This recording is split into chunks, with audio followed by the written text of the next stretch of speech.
Inside Story Uganda, real source of political updates. Council, Honorable Chibedi, buza kubatulaba n'abatuwuliriza n'abantu b'Emityana North kubatulabire. Nyanza nnyo so neyanzeeri abatulaba era abatuwuliriza ku TV. Njagala kusooka mpozi okusaasira abantu bonna abafuna ebizibu by'enjawulo bannaffe abafiiriddwa olunaku olwaleero mu constituency yange ebiseera awo ebiseera waliwo naffe Mukama gwe yajimbula mu bwensi eno Kalangaalo olunaku lw'eggulo Mutetema omutaka waffe Musiriba bantu wangi Mukama bajimbula mu bwensi ate olunaku lw'enkya era tugenda kuziika omukulu w'amaanyi omutaka awo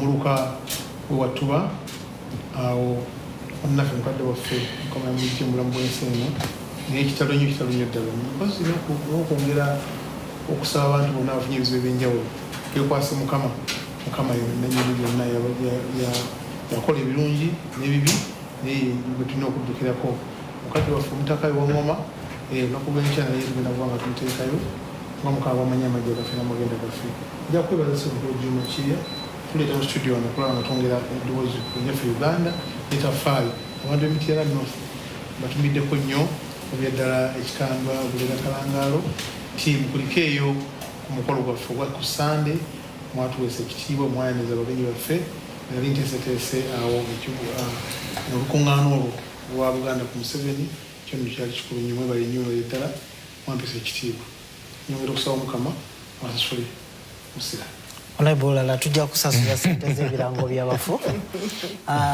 omukyala yekali ku programu eno Hanifa Karadi twesimye nnyo okukulabako wano mbuuza kuba tulaba n'abatuwuliriza. Amina.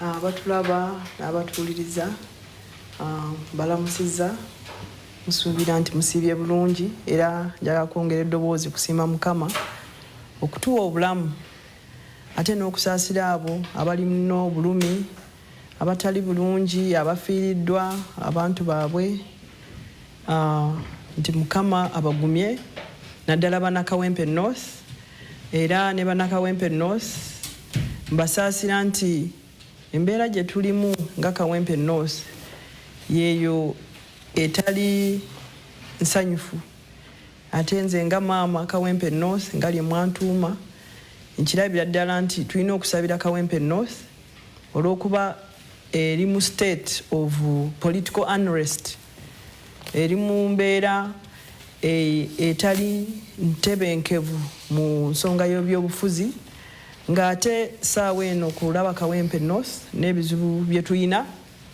twandibadde abo bannakawempe oba bannayuganda abaagala services wabula si tulabanga abakubi b'akalulu n'olwekyo byonna ebiriwo mbasaasira era tusaba nti singa tusaba Katonda atulungamye ya taking on situation gye tulimu okubanga etebenkera tulabe nga tutuuka at least 2026 nga we tunoonya abakulembeze abalungi abanagattako ettaffaali n'okulungamya Kawempe North okugiteeka ku ntikko ate nyongera okusiima Hanifa Karadi team eri ku ground ffe essaawa eno tetuli mu bya bufuzi wabula tuli mu kulungamya abantu baffe n'okufa kwabo abataliiko mwasirizi under Hanifa Karadi Foundation era tetukoowanga tubadde tuli ku ground tukyaliwo nnyo nga bwe tukuuma kiki ekiddako era nange nsiima omukisa guno okubanga ndi ne bannange wano mu studio tuwaaye tubenga tuteeseza bannayuganda si ffe abasinga okumanya naye oluusi bye tuyinza okuteekayo byandiyambako mu kumanya ne Uganda yaffe gy'eraga. Tweyanza nnyo Honorable Hanifa Karadi okusembyayo Honorable Naboth bangi ku bali ku panel eno bagambye tomanyi Luganda buuza ku bantu baffe batulaba mbalamusiza bannaffe naddala mikwano gyaffe abantu baffe abannayuganda naddala ab'essaza ly'e Rubavu abantu mu palamenti abampa omuzindaalo gwe nkozesa okubatuusaako ebifa mu ggwanga n'okulungamya ebyobufuzi mu palamenti. Namwenna abava mu disitulikiti y'e Rukungiri erina ebyafaayo emaze emyaka egiwera mingi. Buli kuvuganya omukulembeze w'eggwanga tuleeta candidate. Twanoonya obwa pulezidenti bukyaganya naye weewaawo luliba lumu. Buliba lumu ne tufunya. N'olwekyo ab'e Rukungiri mikwano gyaffe mbalamusizza nnyo ne mbeebaza okukola abalina kye mukoze abafunye ekyokuzeera omumwa tubeebazaako era tujaganya.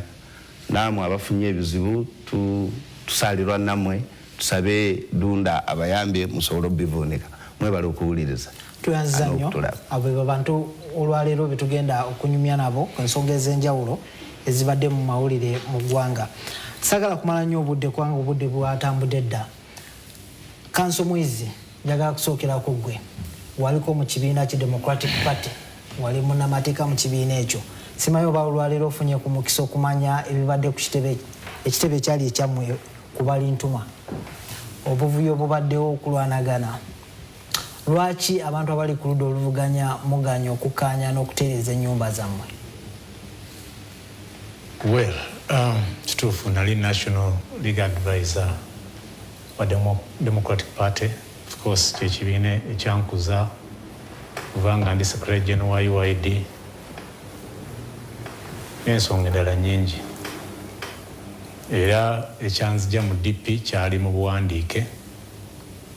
Kasita twalaba nga Democratic Party tekyali ku bigendererwa ebyatutwala mu Democratic Party, DP eri mu buwambe. Era obuwambe bwe twagi obwaliwo byemu ku ebyo mulaba kaakati nti ekibiina ekiri mu buyinza kikyagaanye okukkiriza ebibiina ebirala okwetaaya. Kigezeza nnyo okulaba nti kinyigiriza space y'ebibiina ebirala okulaba nti bikola ebyobufuzi mu ggwanga lino. Democratic Party, when I National League Advisor, of course, wajjawo enteeseganya ezatandika wesaali nga National League Advisor ne batuuka ekiseera ne bajjayo ebiwandiiko munnamateeka byalina okuwabulako ng'obukulembeze bwagala okulagana awamu n'ekibiina ekiri mu buyinza. Naye opinioni yange yali nti toyinza kuzimba nnyumba ewatali musingi mulungi. Ti omusingi gwe baali bazimbiddeko enkolagana tegwali mutuufu era ebizibu byonna kaakati ebiriwo kyekiwaakye ennyumba yeeyongera kuyiika buli lunaku. So ekyappeninze olwaleero tekyawuka nnyo ku byaliwo kuba entalo ezifaanana bwe ziti ze zaaliwo ebiseera byaffe. Olabye ennaku zino nti waliwo abadde bavuddeyo nga balowooza bajja kusobola okulwana ne state machinery bakyuse obukulembeze mu Democratic Party. Ebikonde ebifaanana bwe bityo siro bisoose okubaawo ne mu biseera byaffe byaliwo. Era ekimu ku byatutegula okukyusa ne tudda mu National Unity Platform bekulowooza nti nno ya Democratic Party eri mu buwambe tukyasobola ginunula nga tuli munda mu buwambe. So ebibaddewo olwaleero si bipya, bibaddewo twabyogerako as long as DP tesobodde kwejja mu buwambe obwo ejja kwongera okulwana kuba lwagirwanira atalina mu Democratic Party. Ekibiina ekibuli mu buyinza kyagaana okukkiriza Democratic Party n'ebibiina ebirala okubeera emirembe.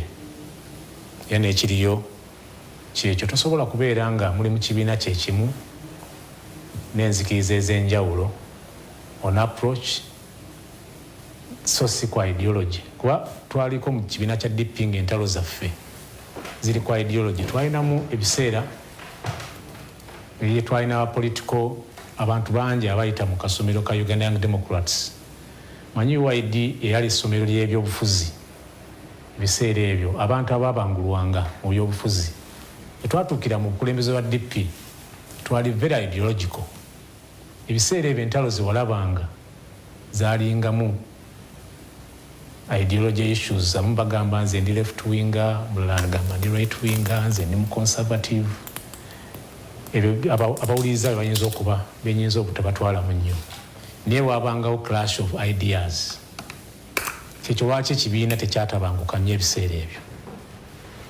Naye kati bwe kibanga ekibiina bwe kibanga ekitereeramu nga kifuna omukono omulala. For example, okuba ntwabeeranga mu kibiina nga tubeera mu National Executive Committee nga bweru SFC yekuumya abamu ku bakulembeze be tuli nabo mu kisenge mwe tuteeseza.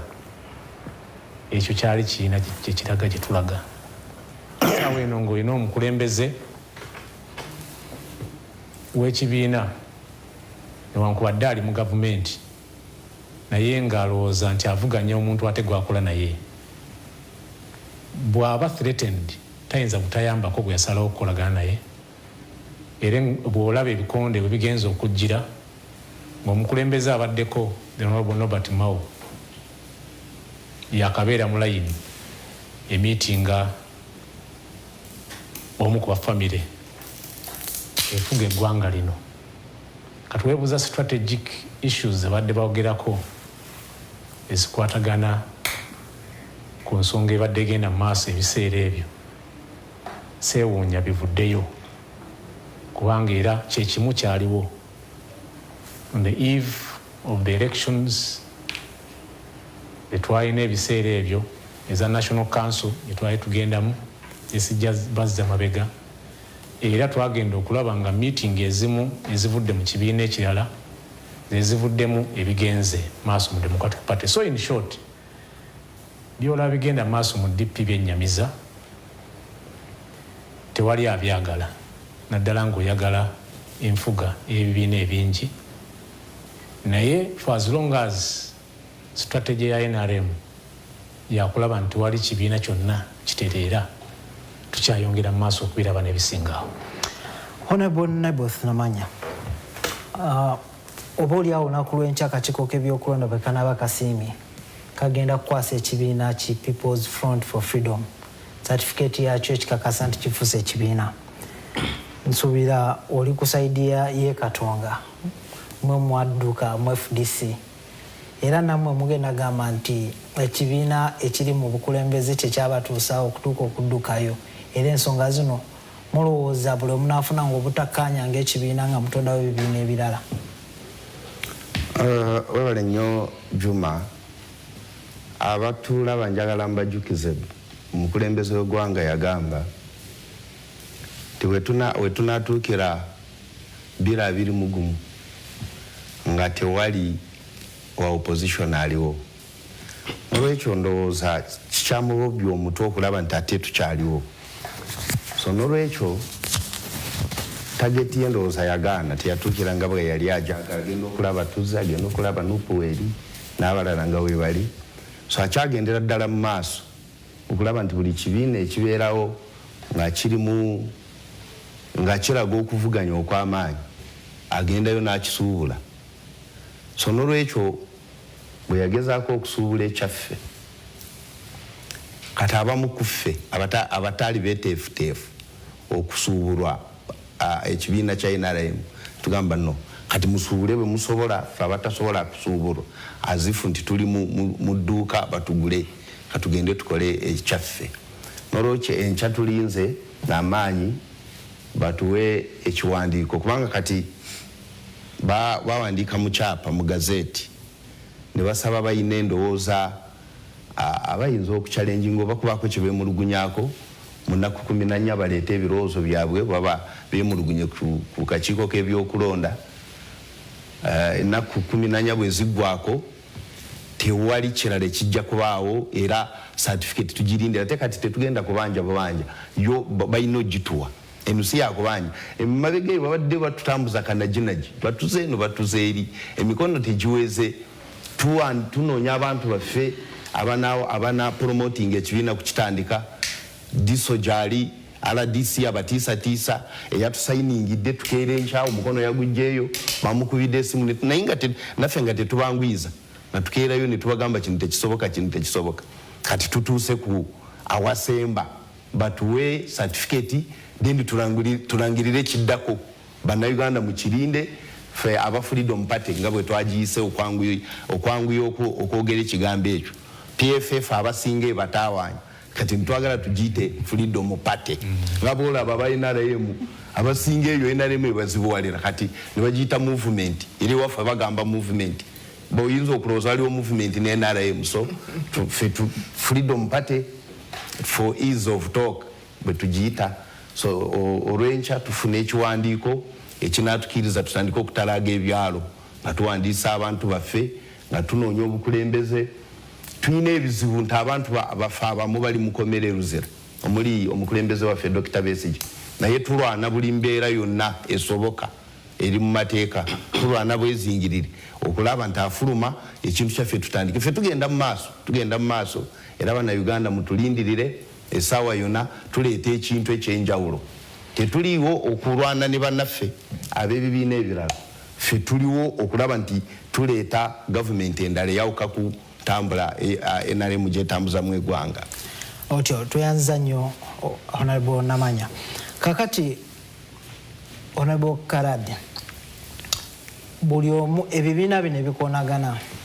buli kibiina kinenya NRM okuba nti yevaako emberebe zino zonna n'okuba nga balwanagana n'okwawukana olowooza ki ekyandikoleddwa okulaba nti ebibiina byonna ebiri wano ebyobufuzi bikolagana okusobola okutuukiriza ebigendererwa byabyo nkimanyi namwe mu NRM wagira okwesimbawo mu Kawempe North buli omu yali asuubira nti ojja kufuna kadi y'ekibiina naye oba oli awo ne bitatambula bulungi embeera eno bweti erina kugonjoolwa etya abatulaba mwenna tuyinza okwejjukiza nti Uganda eri mu multi-party system just tukyogera bwogezi nti it is a multi-party system naye ntera kubuulira abantu nti tetwali neteefuteefu okugenda mu multi-party system era ne kati kyovola omuntu yeesimbawo ne bakulaba ng'omuntu oli n'akuwagira ng'omuntu nga talabye kibiina tukyalina abo bangi ng'alaba omuntu ku melti ye n'agamba nze mpagira Hajati Karadi batono nnyo abavaayo nti mpagira kibiina ate n'akibeererawo nti kyekino so bwe tudda mu bino ebyokukonagana naddala ebibiina ebiri mu kuvuganya kibiina ekiri mu buyinza nze ndaba nti tebali objective ekisooka olw'ensonga nti buli omu alwana kubanga aleeta ekibiina mu interest ze wabula si interest ez'okukyusa ekitali kituufu mu NRM kubanga tewaliiwo nti ava eri n'agamba objectively njagala kuteekawo alternative government NRM tekoze kino tekoze kiri tekoze kino nze alternative gundi gyennyina njagala tukole kino tukyuseemu Uganda yadifuna maybe obuweereza obulungi sinalabayo kibiina ekitulaga positivity on the change or the reason to change then ekirala abakulembeze abazimba ebibiina ebyo olabira ddala oli ajja n'akireeta nga individual ekimu kye boogerako nti NRM maybe nayo eri ku individual kubanga bagamba muzeeyi kosi engeri gye yatandika ate nga kituufu kubanga kyo NRM yatandika ng'omugendo fena twali mu NRM mpaka jo nga tuzze mu bibiina naye era mind eyo ekyaliwo kubanga yo NRM ezeekola ebintu byayo ng'ebikolera buli omu nga Uganda bwolaba gyevudde weeri ne gye tulaga okujjako ng'abamu olwa interest zaabwe ng'abantu beba bagamba nange njagala nyingirewo ndabe for my personal interest ntambule mu maaso kati ebibiina bino ebijja nga birwanya NRM biri based on individuals kati abo individuals kasita bagano okukwatagana ne principles maybe abajja nga bamugoberera ne balaba ndowooza kino ekibiina kiri ku musinje gw'omuntu wabula si ku nsonga ezitutwala mu maaso ne wabaamu okusigagana omuguwa ekyo ekibiina tekisobola kuyimirirawo. Ekirala example ebeerawo nti bino bemwogedde wano nti NRM evuba egenda n'ekisuubula kubanga individual yazze ng'omuntu. We are in competition. NRM tesobola kulaba kubanga gyevudde ne gyerage walaba. Kati bweraba nga ekibiina nga tekiri ku musingi nakyo kiri bwe kiti nga lwaki tepiikinga individuals nebagula kubanga bo baba bagenze mu biina ebyo kwekola bbeeyi okwefuula okubanga balaga nti babbeeyi tutaddewo ekibiina tutaddewo alternative ne twogera ne bayomba ne bakola ki kati ne ba-attractinga gavumenti okubanga oba ekibiina ekiri mu buyinza okubanga ebagula ate nayo erina right mu competition yonna kasitawolabwa n'omuzannyo omulungi oyinza okumujja mu tiimu eri n'omuleeta mu tiimu y'okubanga oyagala oteebe. N'olwekyo ekyo kyonna kiri best nti ebibiina bye tuyina tebiri ku mulamwa gwa multiparty system wabula biri ku mulamwa gw'abantu ng'abantu. So bwolaba future ya multiparty system yaffe ya Uganda teriwo. Kyovola banze ngamba abantu bonna mujje bayingire NRM bawagire NRM owakanire mu NRM jonali mpakanira mu NRM kubanga bwolaba core principles za NRM patriotism, pan-Africanism, socio-economic transformation ne democracy.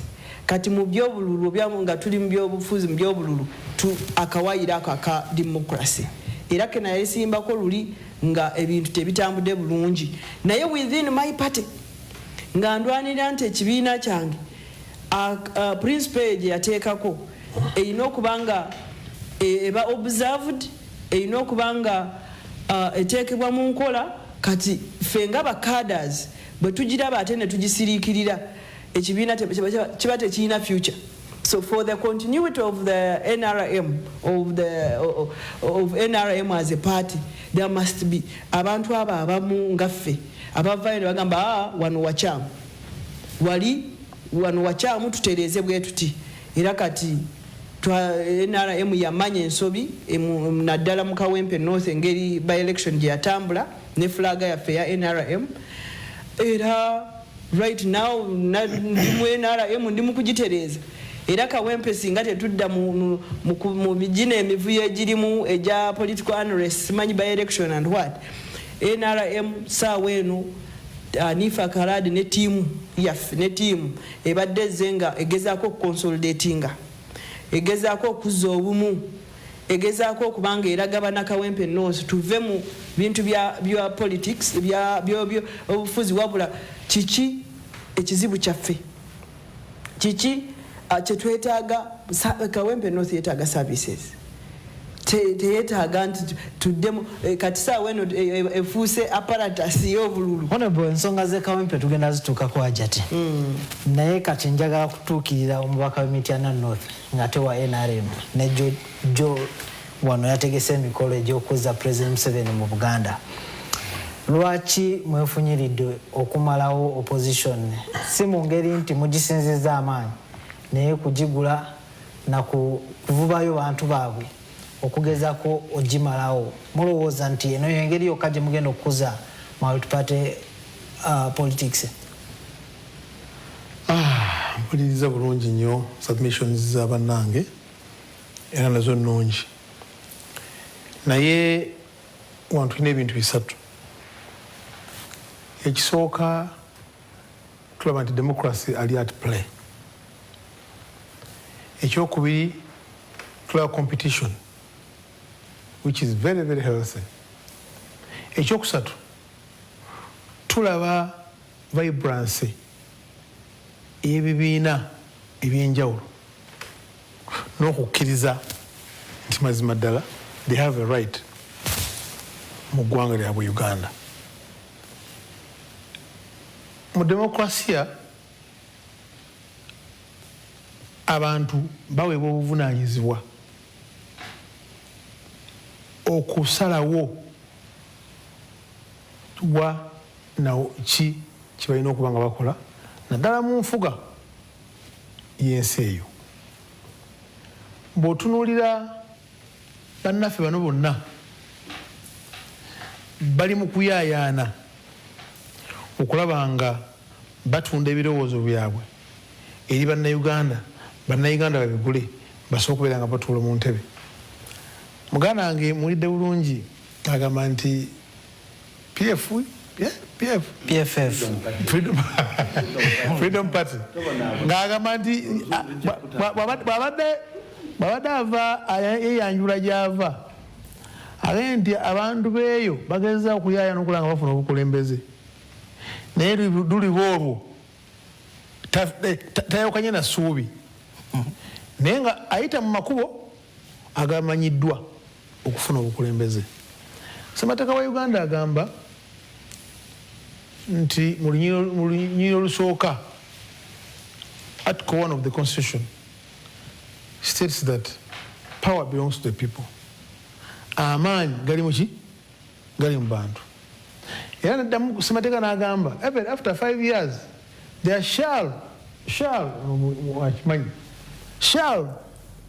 be a general elections. Nti buli luvannyuma myaka 5 wajja kubeerangawo okulonda okw'ekikungo okuyita okuvira ddala okwa bonna okuvira ddala wansi nga bannayuganda baweebwa omukisa okulonda abakulembeze baabwe bakola ki bwe baagala era ennonda neerambikibwa era mu nnonda eyo mwe muva bannabyabufuzi ebibiina by'ebyobufuzi bina participatinga nga bitya okusalawo okufuna abakulembeze ab'enjawulo nga kyobadde olaba olwaleero NRM kyeri mu kukola oba kyakamala okukola okuvira ddala ku LC1 kutukira ddala ku 5 tuli ku level 5 ya district kati ng'ennaku z'omwezi 2 tugenda kutandika okufuna ba flag bearers abagenda okuvuganya n'omukulu ono n'omukulu oli bana bakoze eki anti ono NRM ali mu system yennyini genda kuvuganya nawaliwa naawe n'olwekyo tolina ngeri yonna gy'osobola kugamba nti mpulidde ono muganda wange omanyi ono nkuze naye tubadde byobufuzi nga tuli bavubuka nga tutambulira era mu opposite side yabeera mu Democratic Party nze mbeera mu NRM oba mbeera mu mugendo movement ne muwangula n'abakuwampangulidde ate nayinza mu nenkola ki naye tolina wotandika kunenyeza NRM emivuyo egiri mu FDC egiri mu DP ne mu biina ebirala kubanga tutandise okulamentinga tize maama nyebo musajja nsinziza amaanyi kati ze nkole ntya bagamba mbatwalire anti uliriza muganda wange Juma Kirya Annual Katamba wali taliiwo tofuuse muziziko wa programu eno mutagenda mu maaso era banoonyiza alternative nga balaba nti mazima ddala Juma Kirya asobola okutambuza programu buki obulungi. That's what they call a sense of belonging.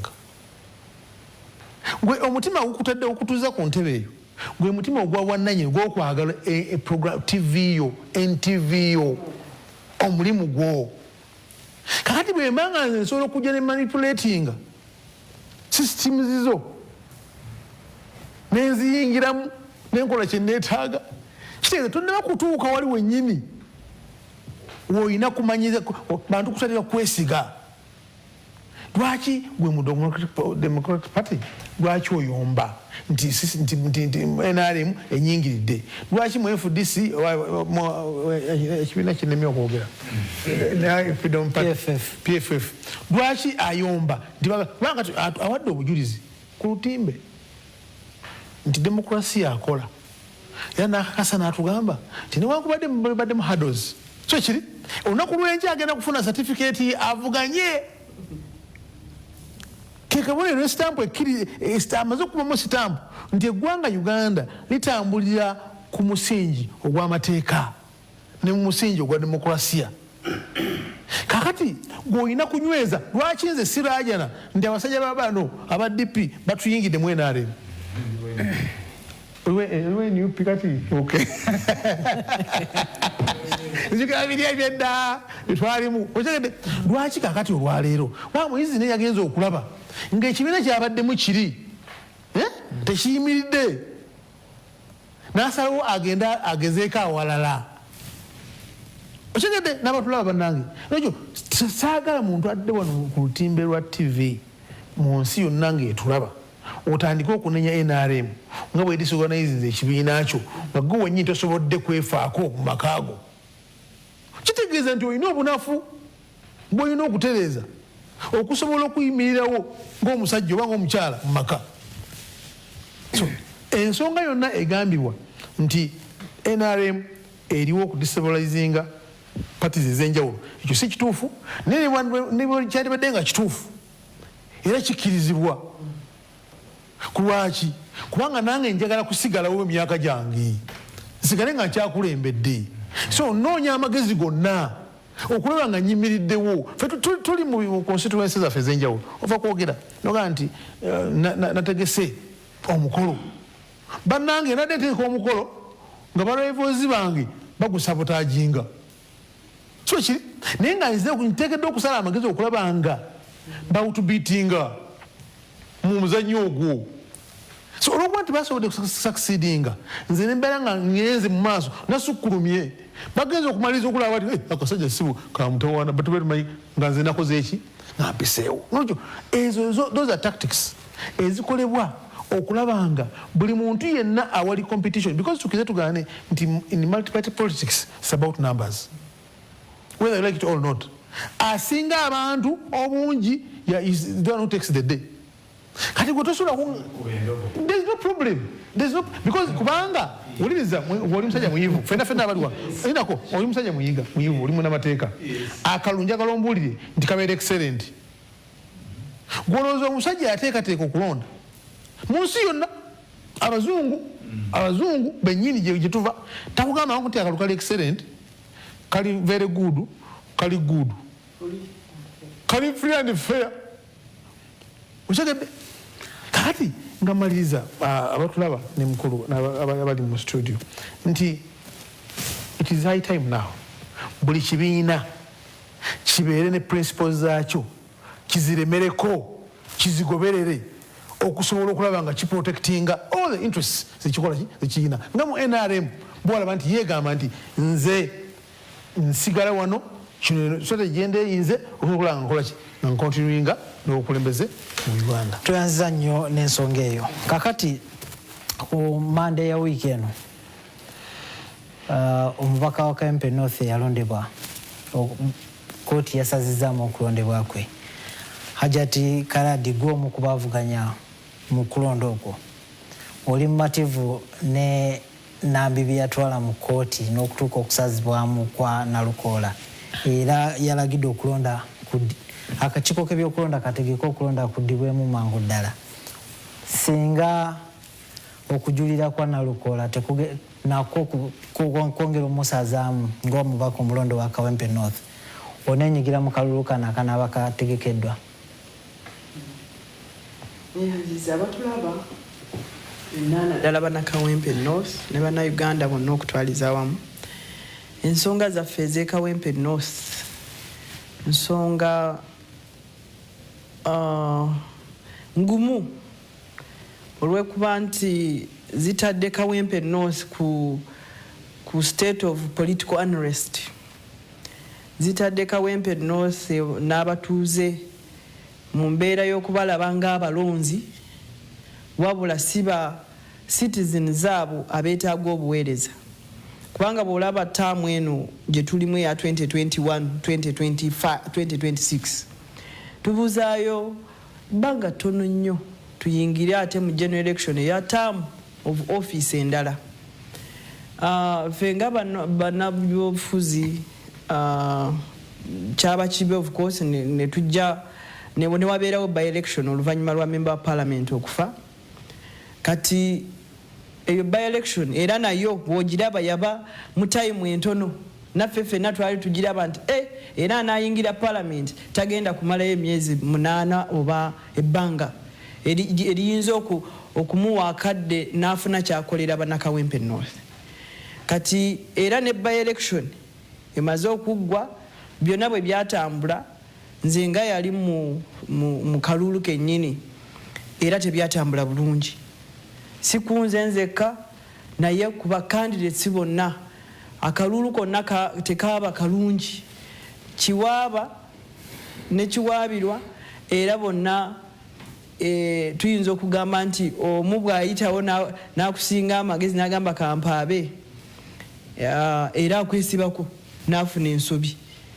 Mu kalulu konna kwaga bw'olaba ensonga ze baalese zezo ensonga eziri common mu kalulu konna nti candidate yakola campaign ku lunaku lw'akalulu atya. Buli candidate ne bamala bakwesibako ku lunaku lw'akalulu era bakukwatira mu nsobi kubanga ojja kuba ova kukuba kalulu ko osanga abalonzi wali odde mu kubabuuzaako oli n'afuna evidence n'akuba ekifaananyi. Kyensuubira nti ffenna bakandidate tuyinza okubeera mu nsobi ya that gundi gye basaze. Ekirala ne basala nti waliwo obululu Kazangola ne Wambogo. Obululu tebwabalibwa bwafuna embeera bajjawo n'okubukuba emigere. So obululu obwo tebwali wakati wa Nalukoola ne Nambi wabula nange Kalaadi nali expectingawo obululu bwange bungi nnyo bayithawe Kazangola ne Wambogo. Ne bonna abaali beesimbyewo baali basuubirawo obululu bwabwe si bwabo bokka naye olw'okuba nti bajja ate ne bagenda mu mbeera bulabika kati ng'obwali bwa wakati wa Nalukoola ne Nambi. So ensonga ezo kati era ne bateekako nti there was rights z'abakubi b'obululu tezaatuukirira. Nsonga bbiri ze yeesibyeko judge. Nze ng'omuntu oba Munnayuganda nenzira emabega mu kooti if I was a judge. Waliwo kye ba-applyinga the social justice oba n'olaba environment n'olaba kino bwe nkikola bwe nti n'enkisalawo bwe nti kigenda bulungi ki obukivaamu the implication. Ekisooka tuli kumpi kudda mu kalulu aka general election. Eno ebadde by election. By election eno yatambula etya Kawempe North eri ku map eyakalulu engeri gye katambula obubi from the beginning. Nenziramu nendaba if I judged that nti bagende baddemu akalulu beesinge ku busonga buno kweri anaafiirwa. Implication eri bweti bwe baddamu akalulu si ba candidates abafiirwa bokka wabula ne government electoral commission ejja kujja naye eteekewo ekole omulimu gwayo. Esente ezifuluma z'abawiwa omusolo taxpayers money. So you consider that n'olaba taxpayers money jo sente ezafuluma zaali mmeka. Electoral commission ze yafulumya mu by election ya Kawempe North zaali mmeka. Ffe ba candidate twafulumya mmeka.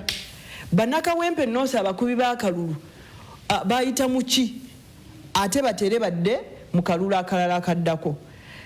Nze nandirabye nti oyo judge with due respect teyasala sigamba nti omusango ngusalira nti yandigambye oba Nalukoola yasinga oba Nambi yagusinze wabula yandibadde at a state of solving to prevent the situation, to protect the situation. Nga patriot bingi yabanga Omunnayuganda ng'alaba simugwira eyasaze omusango gwo naye there are things you look at n'ogamba nedda. So n'olwekyo nze ng'omuntu ndaba nti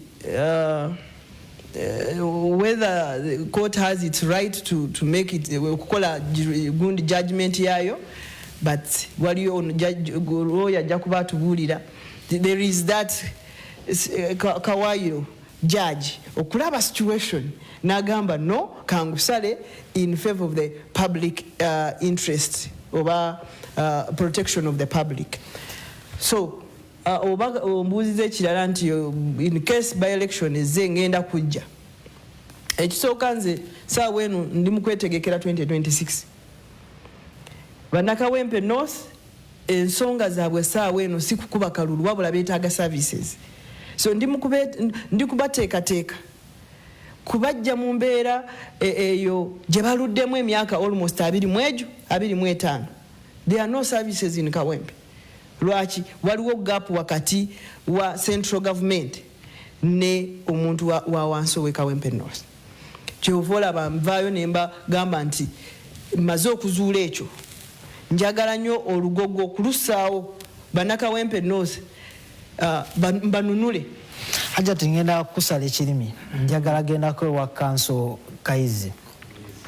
Olowooza waliwo omusingi oba grounds ezogenda okujulira okusalawo kw'omulamuzi kwe yakoze ku musango wakati wa Nalukoola ne Nambi? Ka sirongo kulowooza nti omusango gwa Honorable Nalukoola ne Nambi guno omusango gulina ebigendererwa bingi, era okuddayo katono muganda wange ono gwe tukuze ne mu byobufuzi wagambidde nti nno oba tutya ne bwe kitegeeza kuwangula mupiira nga tugwangulira mu ndobo ekigendererwa kya kuwangula. Ndoza kikulaga nti tulina ebigendererwa ebyenjawulo mu bibiina, era ndoza kimbulira lwaki nagenda mu Democratic Party nga nkula mu byobufuzi nti ne kaakati ekibaddewo e Kawempe kufaana kuwona, oba abantu bafudde, oba abantu babasibye, oba abantu olaba batuuka ne ku kyokusamba obubokisi. Ke kalulu k'ensoosa okulaba kooti n'esalawo nti osobola gwe okuleeta obutabanguko. You can cause violence and benefit from it. Notalaba bigger picture. N'ogamba nti nno obuluwel bwasambibwa, n'omanya ani yabusamba, ne gwe n'okoma kugamba nti waliwo obuluwo bwasambibwa ate no benefiting yabusamba. Ezo grounds za appeal zo ziri nyingi, lwakuba sisobola nga nze munnamateeka ali mu musango guno kugenda mu merits za musango guno, naye nkulaga wa gye tuvudde twatuuka tutya wano. Tinaakalulu constituencies NRM zeyina zonna mu parliament overwhelming majority nga buli kimu esobola okiyisa mu parliament. Kyenyo ekyo ekimenyesa abantu amagulu, ekiremesa abantu okwogera, ekiremesa buli kimu. Honorable Nalukoola kuva mu nomination baali bamukuba bamuwalabanya, agenze mu campaign nga batandikira ku kitebe kyaffe ekya National Unity Platform ne bakiggalawo. Ekibiina ekiri mu kuvuganya ng'okufuluma luba lutalo, amagye ne gaggwayo gonna, gyatewudde n'ebipya bye twali tamanyi ebyambalo byonna ne biggwayo. Nekikulaga violence ey'amaanyi mu byobufuzi. So the bigger picture eri nti ndowooza ekizibu kye twafuna kye tulina okwanalizinga. Tekizibu Uganda kyerina nti ndowooza ekibiina ky'NRM engeri gye kijjamu buyinza tekyewuunyisa engeri gye kikola ki, because kyajjira mu violence. Nti olulimi buli kaseera twalina essuubi oba nga bannayuganda tinewankubadde obukulembeze babutwalira n'amaanyi, oba oliawo banaafuuka civilized ne bategeera nti ebyobufuzi birina kuba kolebwa in a civil way. Naye kusika muguwa, kukozesa maanyi, nene kalwa katono ng'ake Kawempe inene case komanyi nti ne bwe tuddayo kaakati okujulira ng'okututte mu bantu nga tokututte mu kkooti, buli omu kimanyiddwa n'akya yavula oba atandise okutegeera kale nti ne tuddayo mu kalulu kaakati era National Unity Platform ne Nalukoola, Honorable Nalukoola akalulu akawangula waliwo beteetaaga kubuulira muntu yenna. So obujulizi okujulira kwenzikirizaamu, okay, nti at the end of the day byonna bikolebwa in the interest of the people. Bwe tuba tukola amateeka bwe tuba balamuzi alina ono yali candidate kyayogeddeko, buli kyokola onoonya papaasi yaakyo. Tukikola ku lwaki, tukikola lwa ggwanga, tukikola in the name of the people. Kakati okujulira kwonna nze kwe ndowooza at the end of the day kituufu tulina merits 100%. Sirabawo wonna oyinza kuŋŋambira nti Nambi yalina any merit musango guno. Era ffe abamu awaludde mu election petitions twalaba okuva lwe twasotandika nti waliwo ebirumira mu musango guno, ku ngeri gye gwatandikamu, ku ngeri gye gwawozesebwamu, ku ngeri gye gwakwatibwamu. For example, nze nasooka nga tuli mu musango gwennyini twatandikirawo appeal process, because singa mujjukira nali sikirabangako mu misango gw'ebyokulonda, which is an inquiry, an investigation on what happened, ng'olaba omulamuzi atayagala ku investigatinga. Lwaki? Mu misango gy'ebyobufuzi oleeta obujulizi obuleeteramu affidavits, bw'ozireeta mu kooti obuvunaanyizibwa bw'oludda olulala kwe ku checking obujulizi obwo, naddala olw'okuba giri misango gya byabufuzi. Abajja mu kooti baba bannabyabufuzi, nti omuntu awa Nambi obujulizi abeerawo NRM ayagala at all costs okuyitawo nga munnange bw'agambye okulaba nti amuwanguza. Kooti buvunaanyizibwa ki bw'erina? Kwetegereza bujulizi obuzze mu kooti waayo. Amateeka gagamba ki? Gagamba nti buli mujulizi azze gwewe oludda Segirinya naye yali client wange, twali mu kooti ak'obululu, bamemba parliament bajja kubuulira bano, noono naye yali mu kooti. Toyinza kuteerera mu parliament nga olina musango ebyokulonda toba tokiikirira abantu at that time. You cannot. Olwava mu musango gw'ebyokulonda, election petition yaliyo, ne bamukwata ate omusango ogw'ebijambiya n'agenda mu kkomera.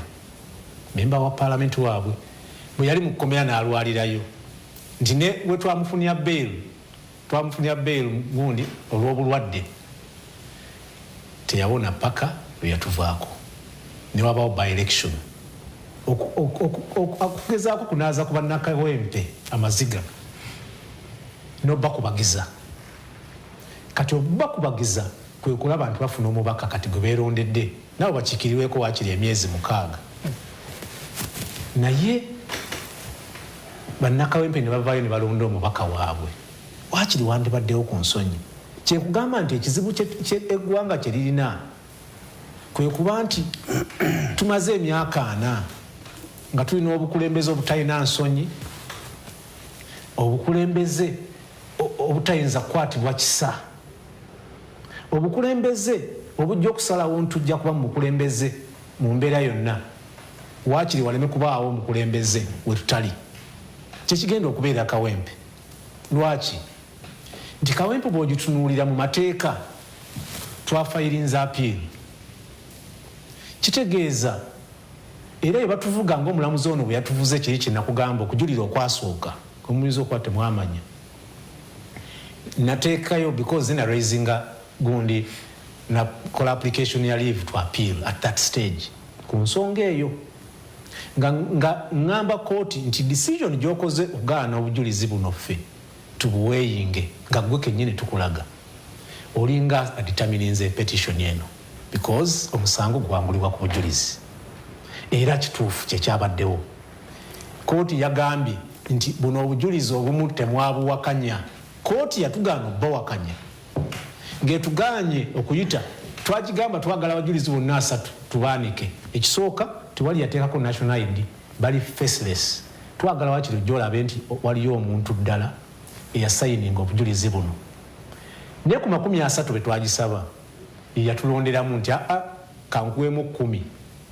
Mu 10 eyo nerondayo oba oli awe twetaaga mu ranking. Awe nayabira nti gye tulaga of course ku stage eyo togenda straight mu appeal osaba gye batiyita leave to appeal kooti ogigambye nti gwe oba olabye bubikkiriza kooti court of appeal etubuulire oba otambula bulungi omulamuzi n'agaana otukkiriza naye bwe yategeera nti bw'agaana otukkiriza tulina ebbeetu ogenda mu kooti ejulirwamu tugigambye nti oli yatuganye okujulira wano naye tuzze kyeyakola yabalamu nti ebyo byonna tulina obikola muwayiseewo wiikisi nga 2 n'asalawo ate omusango kati agulizedde tudde ate kiri gamba olawa nga mechanics ezaalimu speed eyali mu musango guno bagenda kubuulira mbadde mu presidential election petitions nga 3 ezaayita at least substantively 2 yawonemu abambabazi nagulimu era n'embabazi oyadde atukulembera mu guno nali mugwa the honorable Robert Kyagulanyi Ssentamu nali ne honorable Medad Segona n'abalala ffe twalira tukulembedde ttiimu eyo naye speed eyakozesebwa mu musango guno kuba era ne spirit y'etteeka ekulaga speed erina okukolebwamu ku presidential election petition era ekulaga ne speed gy'olina okukozesa ku parliamentary election speed yakozeseddwa mu musango guno gwa Nalukoola n'adde seewunyiza lwaki omulamuzi yatomedde era nga yakimanyi okutomera okwo kwe tweyambisizza okugenda mu court of appeal tusobola n'okuwangula nga tweyambisa mistakes zokka nga tugenze na merits naye ne bw'oba owangudde mu court of appeal kiki ky'osuubira okugjayo well osobola okugjayo ne bagamba nti oli nabo bennyini bayinza okugamba kuba eyo point bagamba yali mistrial kuba that's what I was raising nti court of appeal mu mbeera eyo kyaliwo mu misango ebiri emabega Entebbe municipality n'emirala nti bw'oraising ekyo nti waliwo mistrial kooti enkulu eba erina kuzzaayo nti omulamuzi teyatambula bulungi bw'eba mistrial ddayo mu trial kati ekitegeeza ekimu ku ebyo twaraisinga kooti eri ejulirwamu erina kuzzaayo mu kooti eno okukozesa obulungi mu maaso g'omulamuzi omulala kati kiri very apparent nti eyo ground of appeal however strong it is strategically tekola kubanga eri kooti ne bwengamba oli yatambula bubi ddayo ew'omulamuzi omulala atambule bulungi kitegeeza wanaamalirako n'oli aba alina right eddamu eyapiiringa taamu eba ekoze eki kati olaba nti byonna bintu bya bukodyo kyekiri kyenkugamba nti oba tubafuze tutya oba tuwangudde tutya oba tuwangudde omupiira nga tuyise mu kkuba ndobo kyekizibu kya Uganda kitulina kyekizibu ekiri musango gwa Nalukoola kyekiyenda bakijja mu maaso 2 bwe tugenda through the court process appellate process waliwo possibility ey'okuwangula n'ey'okuwangulwa bwe tuba tufunye omukisa ne tuwangula mu court of appeal nga tutambudde bulungi then kitegeeza the honorable Nalukoola ajja kusigalayo mu parliament amaleko ttaamu ye naye bwe twesanga nga tugeze mu court of appeal era byebimu ne biddamu ne bibaawo ne twesanga nga tetuwangudde kitegeeza kimu nti era abantu b'e Kawempe North bagenda kubaako ekiseera nga tebalina mubaka lwaki nti etteeka ligamba nti electoral commission terina buyinza kutegeka kulonda mu myezi 6 nga gyekibulayo okutuuka ku kalulu akaddako akawamu generation kitegeeza ki nti wakati wa July oba 12 ne July ne January omwaka ogujja ewali okulonda generations emyezi 6 kitegeeza nti tulina omwezi gumu gokka kitegeeza mwezi gumu ogwo ogwa June oba ne July ng'atandika tulina okwa process ya appeal yonna ewedde process ya appeal bw'ogiyitamu mu bwangu tulina ennaku 7 za notice of appeal tulina ennaku endala 7 memorandum of appeal tulina ennaku endala 30 tulina bw'ozibala zonna ng'obaze process yesobola kuyitamu kati olw'obudde nkulaga nti kiba kizibu nnyo okumaliriza appeal eyo mu mwezi gumu ate si kugimala kokka mumala ogimala abalamuzi bagende bafune obudde obukola ensala yaabwe.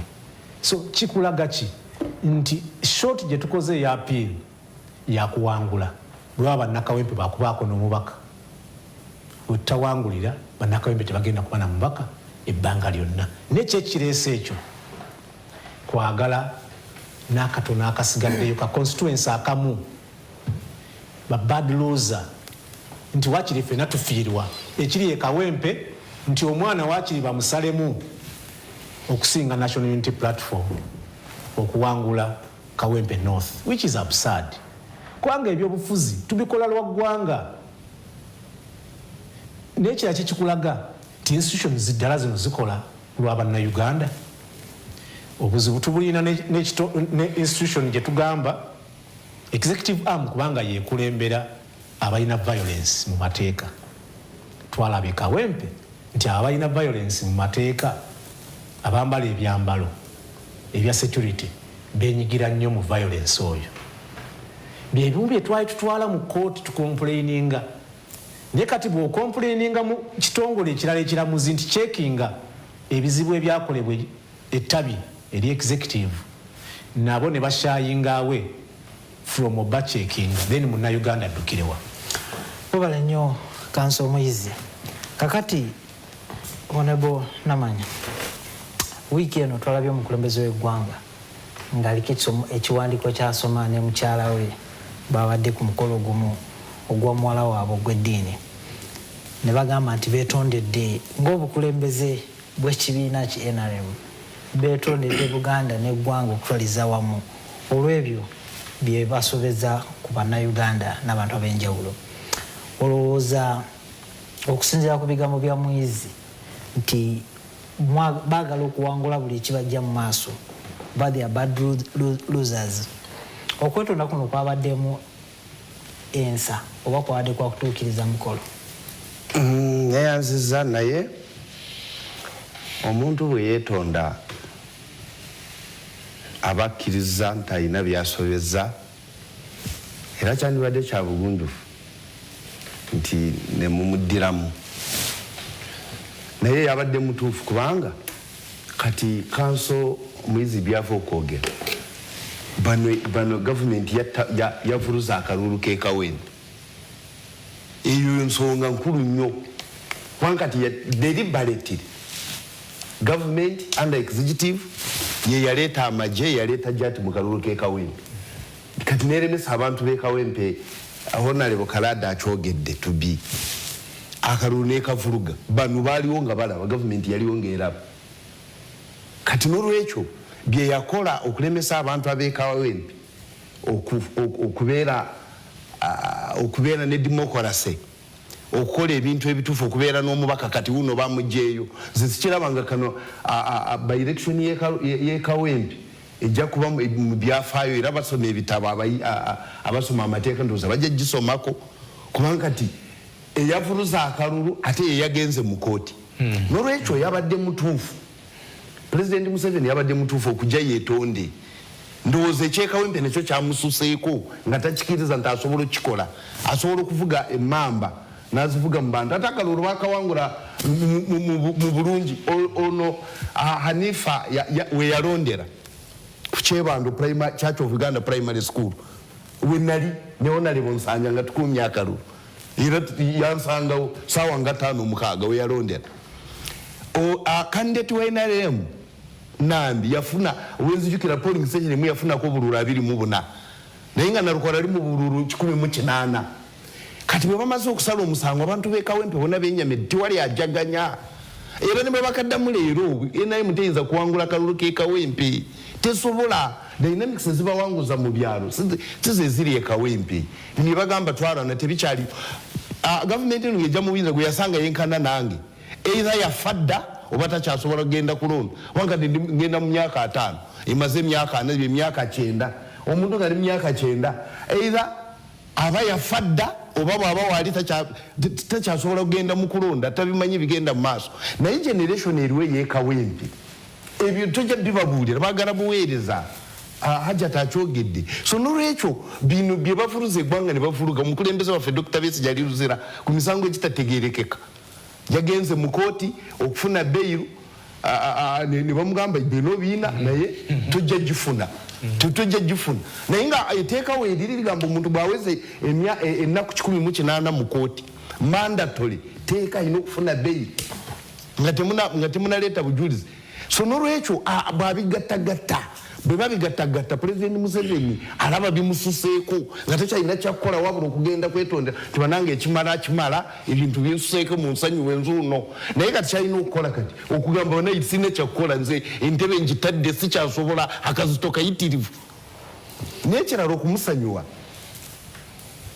kyo kirungi naye kati tunaalaba ebinaddako oba nayongera ebirala oba tunaalaba aba Edi Muto abalala bebasalako enviiri ne basibira mu basement bwe tunaalaba nga tebabizeemu katugamba omusajja yali mutuufu era okumusonyiwa nze kwabo abanasooka okumuddiramu nze nja kuba kwabo naye bwe binaagenda mu maaso kati okujja kwetonda ejja kuba ritual kikuba yakikola alina kyayagala okuyisaawo naye byokwetondera bingi yandibadde aso senga nabadde ye nandibadde byonna mbiteeka ku lupapula nasobya kino nenkiteekako kino musanyu buli kimu atisabira ekisanyuwa ekyatyo kubanga waliwo abannayuganda gye batagenda musanyu waliwo ebyo batagenda musanyu.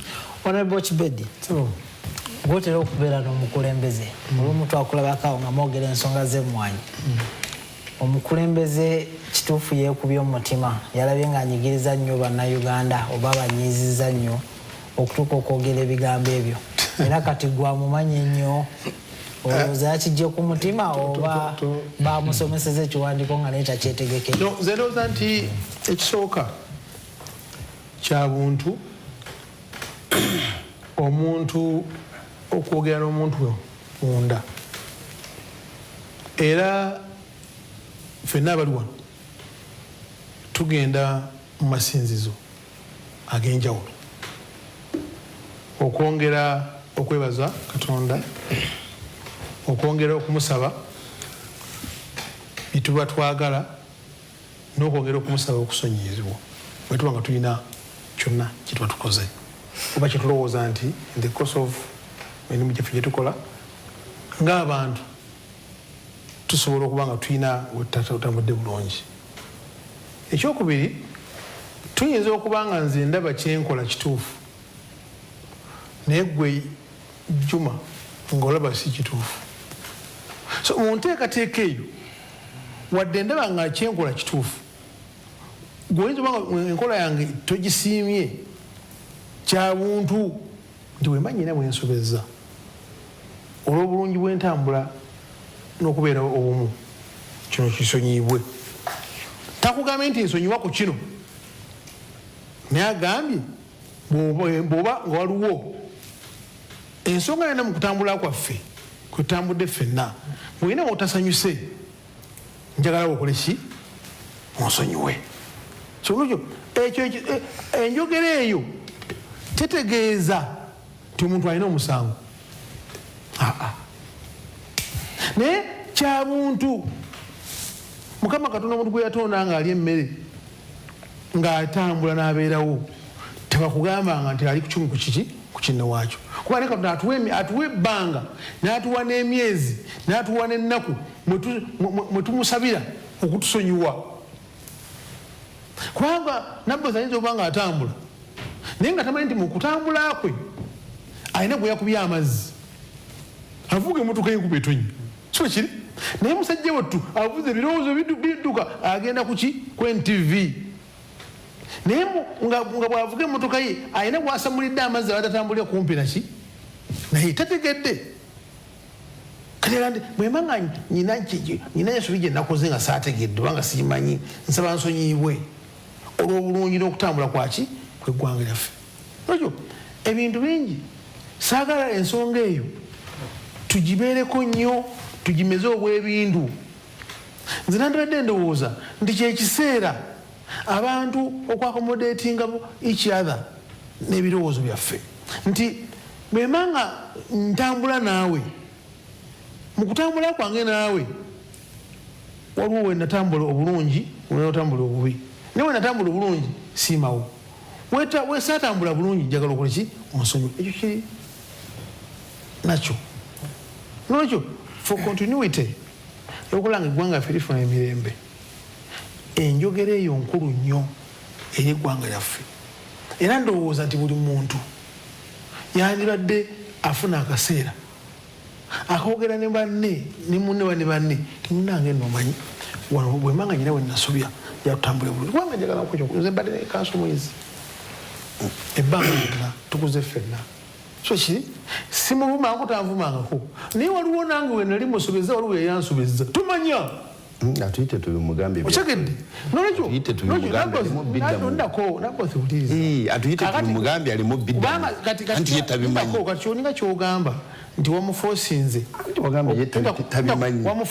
tumuwa olukalala bwebijasozesa abyegendere olw'obulungi lw'enteekateeka y'eggwanga lyaffe ne ku lw'obulungi bw'okulaba nti tufuna tubeera ne legacy oluvannyuma lwaffe oba oluvannyuma lw'ebifo byaffe kubanga legacy za mirundi mingi okuzireka osobola okuleka legacy obadde mu NTV novaawo n'ogenda waki awalala osobola okuleka legacy mu constituency mwobadde nti oluvannyuma lwewabadde waliwo omulala azze naye ojja kubaako n'ebigambo n'okwogerako oluvannyuma lwo tewangubadde musajja ono yava wano mu constituency eno naye mu biseera bye kino yakikola nekino yakikola ki ekikola kyo tulowooza nti buli ng'omuntu mukama gwe yatonda mu bulamu bw'ensi eno sisobola kuddawo nekugamba nti President Museveni ali 10 ku kinne waakyo mutuukirivu kubanga ekyo tekiriiyo nga naffe mwenaffe bwe tuli wano bwe tutali batuukirivu ku kinne waakyo oyinza okusanga bamu kuffe nga n'ebitundu ate tetubiweza nga nemakkati tetutuukayo abamu kuffe nga tuli mu 7 abamu kuffe nga tuli mu 8 abamu kuffe nga tuli mwana mutoba mu 5 kivudde kugamba nti ensonga eyo twandibadde tujaniriza kubanga tukkirize tugaane nti President Museveni ye is a senior citizen of this country era direction gyawa abantu ab'enjawulo abamu bagitwala 10 ku kinne waakyo nga nange wembeera mu constituency oba kanso muyizi oba ajetikaladi oba muganda ngenda bosi bwebabeera mu bitundu effe gye tuva nga oteekeddwa okubeera exemplary nga olina byolaba wadde nga obyagala naye nga tosobola kubikola mu kaseera ako osobola okubeera nga enjala ekuluma mazima ddala nga tunakulya nosanga kyapati awo omwana agitambuza awo eri envu naye ngaofa enjala nga bakuliza mu mutima naye nga tosobola kukwata lyenvu olikoleki Honorable Kibedi njagala ensonga eyo tugimalirize naye njagala Hajati yabagifundikira Hajati mu dakiika ng'emu oba 2 ekintu ekyakoleddwa President Museveni kyekyo kisaanidde nze ndaba abatuuliza n'abannayuganda mwenna njagala bajjukiza nti Uganda etambulira ku musinje gwa Katonda era bw'olaba ne national anthem yaffe for God and my country tutambulira eyo moto yaffe moto yaffe for God and my country kitegeeza buli kimu kye tukola era tulina okuba nga tukiza eri ewa Katonda ne tugamba maybe awatatambudde obulungi tumusaba akole ki atusonyiwe kati president w'eggwanga is a fountain of honor yalina okutulaga oba okutujjukiza nti tutambulira mu kkubo lya Katonda ate tuli bantu nti omuntu yenna waali ayinza okusobya naye bwe tudda ku engeri gye yali asaba okusonyiwa yadde tasaba kusonyiwa ye ng'omuntu yekka wabula yadde asaba on behalf of all Ugandans abaludde nga basaavinga abaludde mu buweereza nga baweereza baba councillors oba ba LC1 oba bonna ba ministers ba permanent secretary abakozi b'eggwanga lyonna kuvayingira mu government era yadde asaba on behalf of them naye era nga atambulira mu moto yaffe eyo for God and my country gye tuvudde gye tuli ate jjukira ono jjajja w'eggwanga era alina okulaga abazzukulu gye tulaga ennono gye tulina okutambulirawo omuntu atatya Katonda era oyo olina okumutya kyovola batulina okukyaniriza nnyo ng'abannayuganda tuleme kukijjamu ebigambo bingi. Omanyi Uganda oba ddembe lingi oba freedom yaffe buli kamu akajja, wabula waliwo woowa credit. Era bano aba opposition abagezezaako okukipoliticizinga mbadde mbasaba n'obwewemboofu okutya Katonda n'okubanga twagala eggwanga lyaffe. President Yoweri Kaguta Museveni kye yakoze kyadde kituufu nnyo ng'atulaga nti tudde eri Katonda, buli omu alina okwenenya ate buli omu asobya ate ng'asabira on behalf nammwe ab'opposition yadde abasabira nti Katonda abasonyi kubanga namwe muli muki muli mu buweereza yadde asaba on behalf of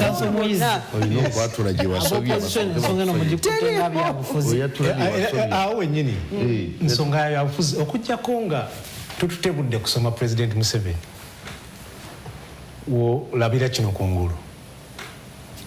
Edda twakula tukimanyi President Museveni bwakugamba nti ngenda mbalala omulindira ku lw'ejjinja yemu ku training gye twalina mu UID ebyali byammwe ate emirundi egisinga twesanga nga tuli batuufu. Era bw'oba osomye President Museveni ebintu byasinga okumanya ekisooka waggula mulwanyi ayika mulungi. Bw'oba osomye the art of war n'ebirala n'osoma ne President Museveni byazaakola ekyo eky'emmundu n'okulwana nzoza kyekisooka. Ekiddako okimuwa President Museveni amanyi okunoonya akalulu, akanoonyeza mu lulimi olulungi n'akanoonyeza neera ne mu makuuli mu ngwala. Essaawa eno yadde President Museveni anoonya akalulu n'olulimi oluwooma. President Museveni ne mu nsiko yakubanga emmundu nga bw'ayita ne siyaasa tetwakuba tumanyi nti yafuuka nko ne kapa n'ebirala. Essaawa eno ekizibu kyalina President Museveni nti National Unity Platform yamutwalako Buganda. Kati essaawa eno programu muganda wange ono gy'aliko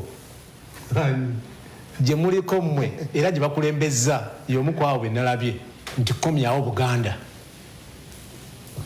Bw'ogamba okukomyawo Buganda kitegeeza Buganda olina ensobi gy'ozikoze ogisobezzaako, olina byeyagala okutereeza. President Museveni yazze mu kusaba kalulu. Omuntu bw'aba asaba akalulu okimanyi nti by'oyogera oyogera binyuma.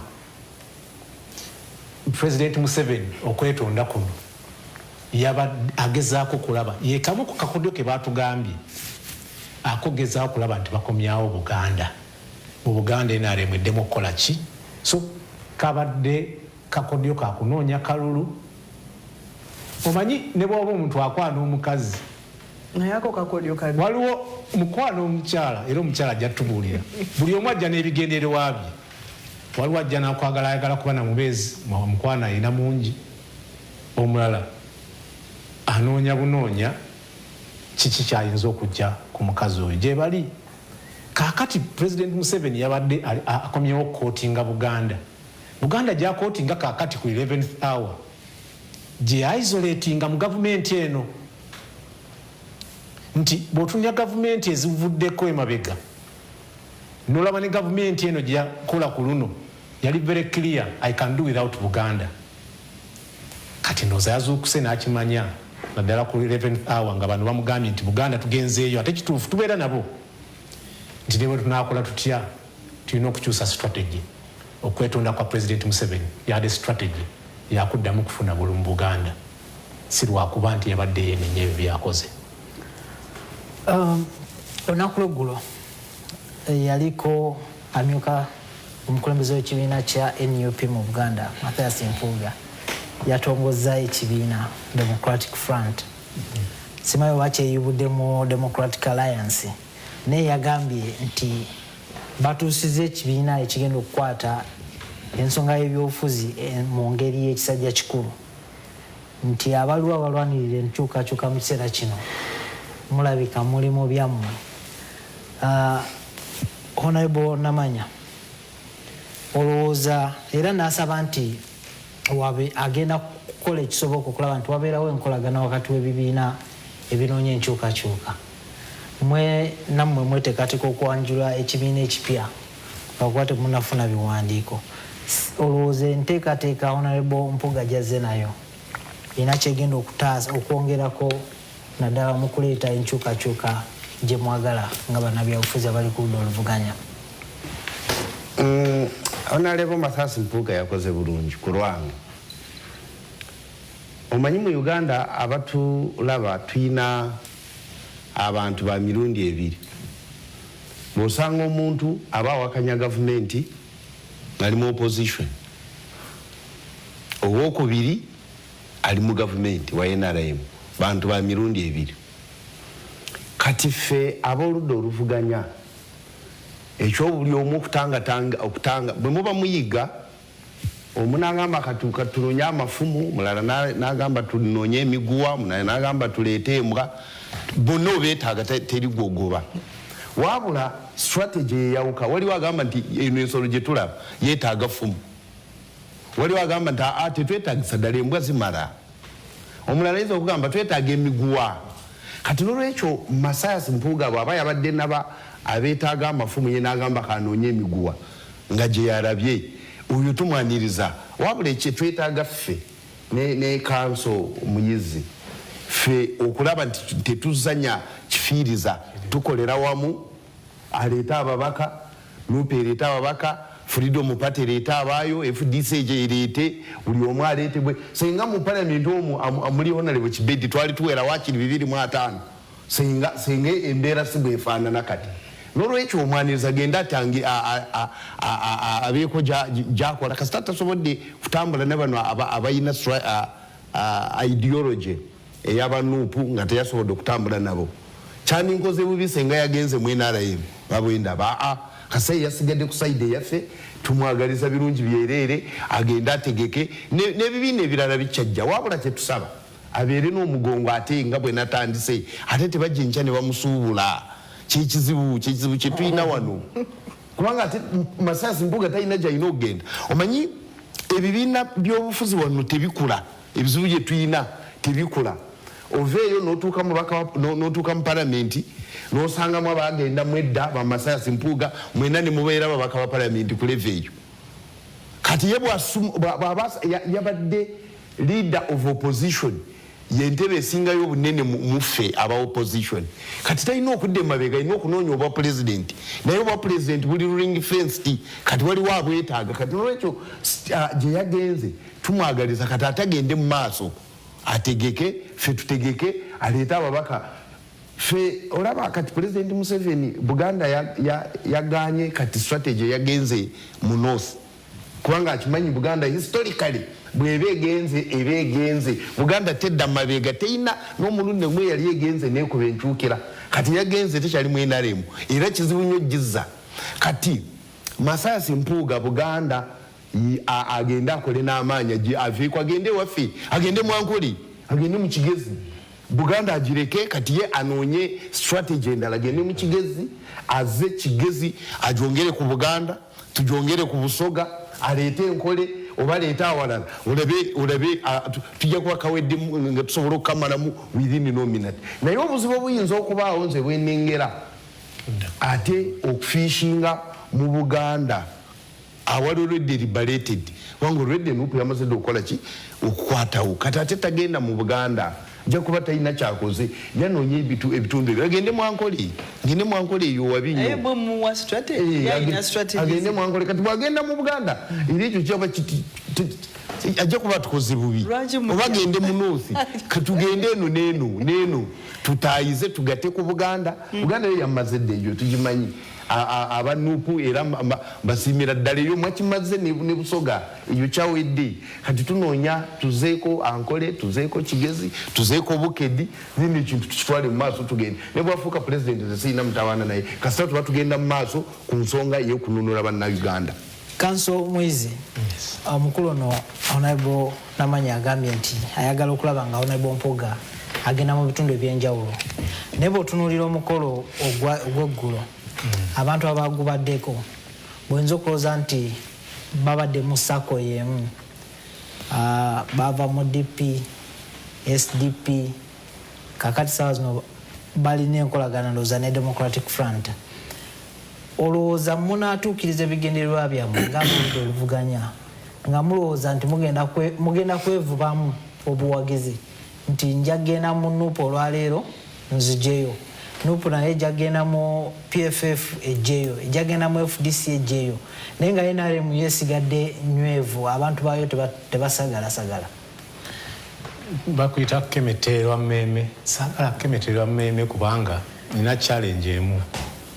Nasazeewo ogenda okwesimba Ennyendo Mukungwe ate probably ye constituency the Honorable Mpuuga gyayinza okwagala okukomawo atagenze oba kuba president ekirala. So saagala ndabibwe mu bracket eyo. Naye tekiŋŋaana kwogera kuba bonna abalimu betwali nabo Democratic Party gano ge mazima. Bonna abagikulembera tubadde nabo ate abamu ne bansookayo ne mu NUP. Kati ate bavudde mu NUP bagenze mu Democratic Alliance ate ezadde ndowooza ttandise okubuzaabuza bannayuganda. Nze ekyo ekizibu kye nkirabamu kubanga banoonya ekya DP kiri kyangu okuexplaininga nti bwe twali mu DP ate nebigenda mu buwambe. Omuntu ayanga okitegeera nti ate yandikoze ekimuyizi yali ayinza okusigala mu kibiina ekyomukulembeze agenze mu State House. Naye ekyokubanga tutambula nze kati kijja kunzibuwalira nnyo waakiri nja kuba sitaaka okwenca okugamba munnayuganda nti ate nvudde mu National Unity Platform. Kisoboka because freedom of expression, freedom of association n'ekirala naye tuli mu byabufuzi atuvudde mu byamateeka n'entandika si nnungi. Akadaala akatandika DA emizinga tekagitunuliza NRM gyatunulya Robert Kyagulanyi Ssentamu n'abalala. Olaba social media blackmail. Kati nze nja kubuulira nti abali badde mu DA kati ndowooza bagenze mu DF olwagamba nti ngenda kwesimbawo Ennyendo Mukungwe nenkirabanga bo abaluubirira kuba parliamentary party because attacks ze baatandika ebigambo bye baayogera ku fuka parliamentary party ti party etwala abantu mu parliament. Saalaba nnyo attention yaabwe ku bukulembeze bwa ggwanga. Era ekyo mwe mukyava nti bwe nalaba nga neesimbyewo naye ndaba date politics. Sebo mukyala wange yafuuka owa NRM essaawa eyo atabanko mu NRM.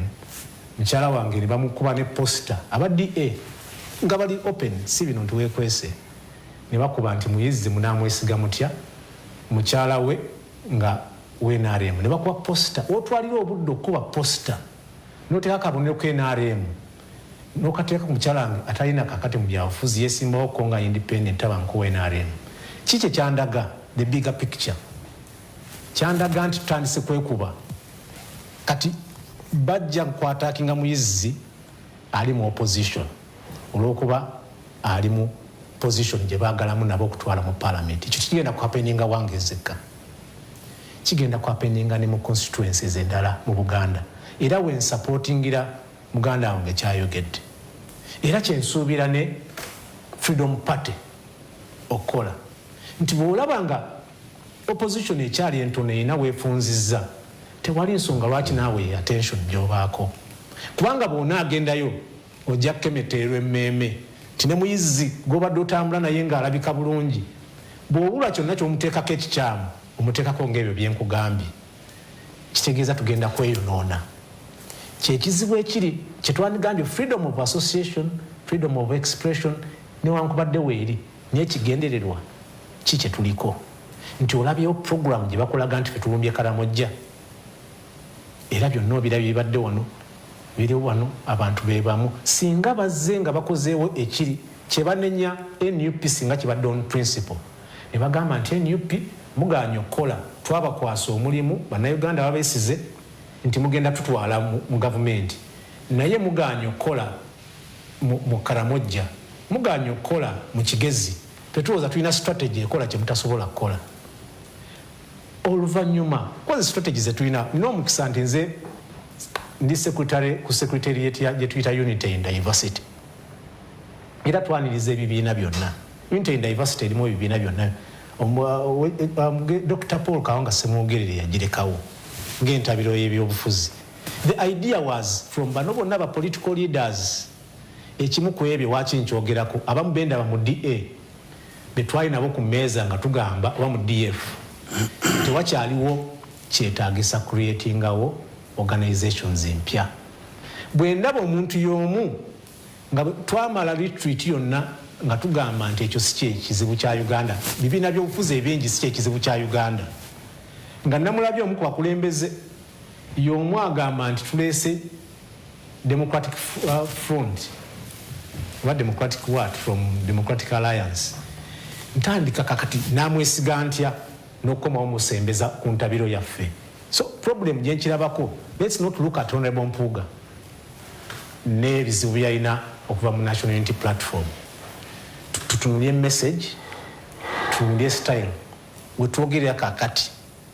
Ekyangwe ennyo muganda wange Nsegumira Okola kakati bw'aba ayagala okuzza Buganda tekikoma na mukwetonda kwe bakoze, era ojja kwesanga obuyambi abuwadde bibiina ebyo ebipya ng'abyongedde amaanyi, era togenda kukoma kulaba ku kino, ojja kulabawo n'ebirala wano mu Buganda, because mukomyawo Buganda alina kutta base gye tulina mu Buganda ogitootya ng'otulwanye nkasinyiza. So ekyo ebibiina ebipya ebijja sinalabawo program gye bireese eyawukako ebyo twali tukola ebitwongerako wabula bikendeeza bukendeeza. Kanso Mwizi, njagala osibulire ddala abantu abatulaba. Ekisooka Kanso Mwizi ng'omuwadde obudde bungi. Kakamweko ono muganda wange alina platform ya parliament, alina Mwizi neno platform muleka agikozesa. Obuzaabuza abantu. Asikubuzaabuza ojja batereza nze ndowooza kirungi ekisooka okuba ntufuna opportunity eno esharinga platform zino ideas zino, because yetubeerera eyo mu bifo byaffe byokka singa nzikomyamu NUP ate nyinza obutafuna kyenfunye wano. Ne kyenwanirira kiri kimu, ffenna gye tuli mu bibiina by'obufuzi, ffenna bwe tuli wano tunwalirire Uganda ki gye twagala, so si kulwanirira kibiina kyange kuyitimuka kusinga kirala, but ffenna bye tukola nga tukola mu by'obufuzi tutunuulire Uganda omulamwa gweriko, ne bwoba oli mu NRM osobola okulaba nti omulamwa ekibiina kyange kyeguliko kikyamu. Tukolere Uganda at the end of the day, the Uganda we want. Yetuleeta ku TV wano Matumbi Budde, yetutwala yonna gye tutwala nga tulwanirira eggwanga lyaffe. Singa tukimanye ekyo tukolera Uganda, twabula ebyobufuzi bijja kutereera. Twayenza nnyo Kanso. Honorable Kibedi, obadde oyombera obudde wadde eddakiika 2 oddemu Kanso Mwizi byayogedde oba ne Democratic Front erayika ekutiisiza olw'okuba egenda kugatta ebibiina ebiri.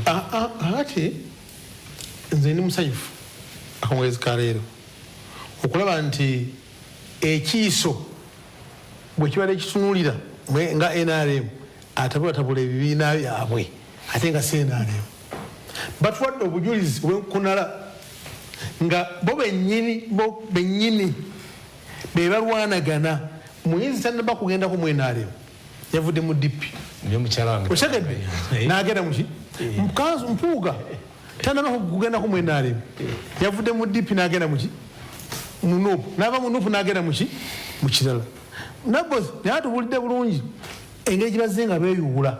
Kitegeeza ki nti bo bennyini bakoze omulimu munene ogw'okukonzibya n'okunafuya ebibiina byabwe. Bamaze okutuwa obujulizi obwenkuna nti tebannaba NRM era badde oyogera Muyinzi amaze eddakiika eziwerako nga tayogerera NRM naye ng'ayogerera banne bwe babadde mu mukago bwe babadde mu nsiike engeri gye batabudde badde yagalanziremu ekibuuzo ekyange ate kyegamba otuwadde obujulizi bwenkunala nti tonnaba kuwogerako ku NRM, oyogedde ku Honorable Mpuuga, oyogedde ku bonna nga bavudde muze mweyuwula. Akabonero akakasa nti mwe mwennyini muze mweyononera era nga munafuya ebibiina byabwe. Nekyo NRM mugireke etambuze ensonga mu bulungi bwayo kulanga ekulaakulanya eggwanga lyaffe ki Uganda. Abantu b'Emityana North balamusizza, mwebale nnyo okutulaba, baagala nnyo, nja baweereza basawudde mu ggwanga mu ddiini buli kikuba ky'omuntu. Akadde kange kali anjagala kujja kukusangayo. Genda mu maaso. Nange nsiima olw'akadde kano NTV ketuwadde. Era nkusiima naawe moderator ne bannange bembadde nabo mu studios ebyo tuwaddeyo tusuubira nti byebigambo oba ebirowoozo ebiyinza era okubanga munnayuganda abadde atulaba okubanga afunyeemu naye era nga sinaba kumaliriza waliwo ensonga eyogeddwako nti bano ebatiisa aba opposition nti NRM eri mu kudda okukwata Buganda. Lwaki tekomawo kubanga Buganda erudde mu kubuzaabuzibwa nnyo by opposition kati era NRM erina okukomawo nekola ki negitereeza ate tugenda gitereeza tugenda kuzimba obumu nga bwendudde njogera nti ffe nga NRM tugenda kuzimba obuwanguzi obuva mu bumu wabula tetugenda kuzimba ggaali. Bannakawempe North mbabuuza mbasiima nnyo era mwebale nnyo okuwagira Hanifa Karadi okutulaba ne ku NTV wano. Team Hanifa Karadi mubeere ku ground bino ebya by election tebatawanya tubeere nga tuli bakakamu tukuume akamyufu kajja era tulabike nti tukawangula Kawempe North efuna obuweereza obulungi 2026-2031. Honorable Naboth. Sibula abantu beerubaabo n'abadde bakulaba ku NTV. Abatulaba mwebale nnyo okubanga mukyatulaba. Njagala basaba kalulu ke tugendamu obumu ate njagala basaba okwegendereza. Tulina endagaano nga bwe mpunzika gye twakola n'Abannayuganda ye constitution gye tulina okutambulirawo. Kati abagenda okulonda mugende n'endagaano gye tuyita constitution era mwegendereze agezezaako okugimenya agimenye temumuleeta wabula temuleeta abo abakyusa endagaano ate abali mu parliament bannaffe bemulaba abatakiriza mu constitution naye nga bakkiriza mu kintu kimu okukkiriza ku kitaffe President Museveni n'omwana Muhoozi Kainerugaba na Mwoyo Mutukuvu Janet Museveni nabo temubaleeta muleeta abakkiriza mu constitution yaffe Katonda bankuumire. Tuyanza nnyo abadde batugoberera okuva gye twatandikidde n'okutuusa kati ene badde programu ebigambo tebitta. Njagala okubajjukiza nti programu eno ekubirizibwa Annual Katamba olwaleero tasobodde kubeerawo wano naffe nze Juma Kiria.